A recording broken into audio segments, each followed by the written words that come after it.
திருப்பாவை பாசுரம் 28. பிறப்பதற்கு எத்தனையோ இடங்களும் குலங்களும் இருக்க தங்கள் குலத்தை தங்கள் இடத்தை தேர்ந்தெடுத்து அந்த ஹரி இங்கே அவதரித்து கோவிந்தனாக தங்களோடு வாழ்ந்ததை குறித்து மகிழ்ச்சியோடு இங்கே பகிர்கிறாள் ஆண்டாள். கறவைகள் பின் சென்று கானம் சேர்ந்து உண்போம். கறவைகள் ஆயர் குலத்தவரோட முக்கியமான தொழில். அவர்களுக்கு தெரிந்தது எல்லாமே பசுவும் கண்ணனும். இந்த 2 விஷயம்தான் அவர்களுக்கு எப்பவுமே பிரதானமாக இருந்திருக்கிறது.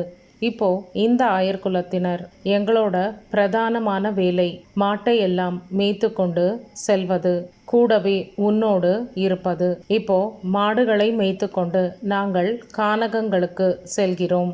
அங்கே சென்று நாங்கள் கூட்டமாக கூடி உண்ண கோடி நன்மை.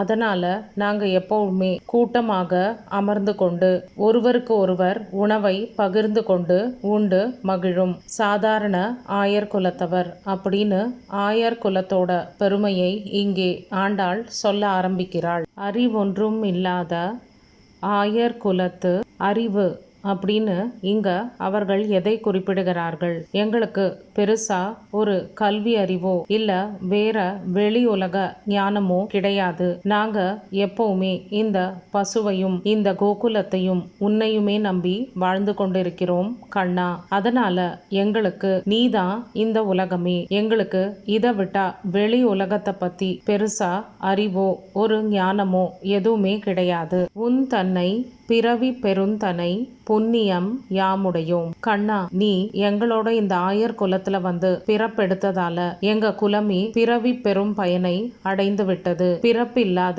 ஒரு பெருவாழ்வை நீ எங்களுக்கு அளித்து விட்டாய். உன்னோடு நாங்கள் எத்தனை நாட்கள் கூடி பேசி சிரித்து சண்டையிட்டு கோபமாக இருந்து கனிவோடு பேசி என்னெல்லாம் நம்ம ஒன்றாக செய்திருக்கிறோம். குறை ஒன்றும் இல்லாத கோவிந்தா, குறைகளே இல்லாத எல்லாவற்றிலும் சீராக சிறப்பாக செம்மையாக விளங்கும் கோவிந்தனே, எங்களுக்கும் அருள் புரிய வேண்டும். உன் தன்னை உறவேல் நமக்கிங்கு ஒழிக்க ஒழியாது.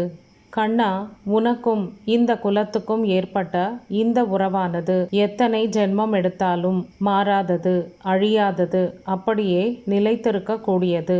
அப்படிப்பட்ட ஒரு பிடிப்பை நீ இந்த பிறப்பினால் எங்களுக்கு தந்துவிட்டாய். அறியாத பிள்ளைகளும் அன்பினால் உன் தன்னை. நாங்க எதுவுமே அறியாத ஆயர் குலத்தவர். எங்களுக்கு இந்த பரமன்தான் இந்த குலத்தில் வந்து பிறந்திருக்கிறான் அப்படிங்கிற உண்மை தெரியவே இவ்வளவு காலம் ஆகிவிட்டது. அதனால நாங்க இது எதுவுமே தெரியாம உரிமையோடு உன்னிடத்தில் உன்னை ஒருமையில் கண்ணா மணிவண்ணா பலமுறை திட்டி பேசி விளையாடி சிரித்து அழுது மகிழ்ந்தோம். அதனால அதையெல்லாம் நீ மனசுல வைத்து கொள்ளாமல் நாங்க அறியாமல் செய்த இந்த சிறு பிள்ளைத்தனமான பிழையை பொறுத்து அருளுவாயாக. சிறு பேர் அழைத்தனவும் சீறி அருளாதே அப்படிங்கிற வரியில ஆண்டாள் குறிப்பால் உணர்த்துகிறாள்.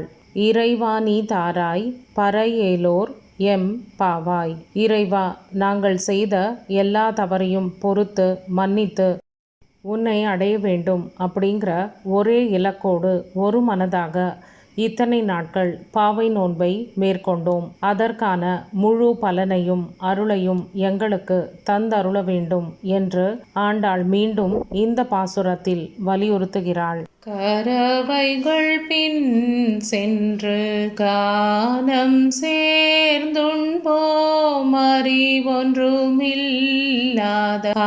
ஆய்குலத்துன் தன்னை பிறவி பெருந்தனை புண்ணியம் யாமுடையோம். பிறவி பெருந்தனை புண்ணியம் யாமுடையோம். குறையொன்றுமில்லாத கோவிந்தா கோவிந்தா, குறையொன்றுமில்லாத கோவிந்தா, உந்தன்னோடு உறவேல் நமக்கிங்கு ஒழிக்க ஒழியாது.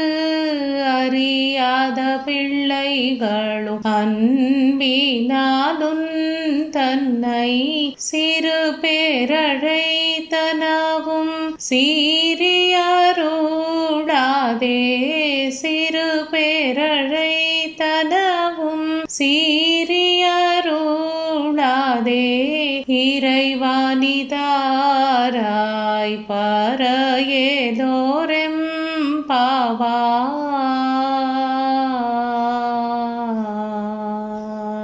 கோவிந்தா கோவிந்தா.